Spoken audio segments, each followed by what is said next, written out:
नमस्कार सर्वांना। कालपासून सतत एक न्यूज येत आहे।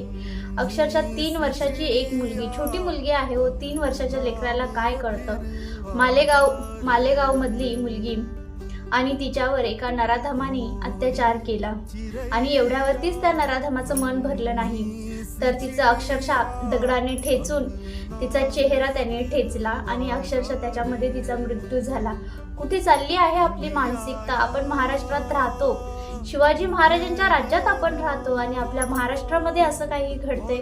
खरंच मन सुन्न होऊन जातं अशा बातम्या ऐकल्या का। आणि खरंच मनाला खूप वाईट वाटतं अशा गोष्टी ऐकून।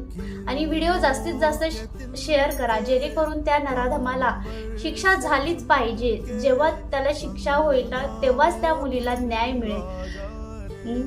खरंच किती वाईट गोष्ट घडली आहे ना। जय शिवराय सर्वांना।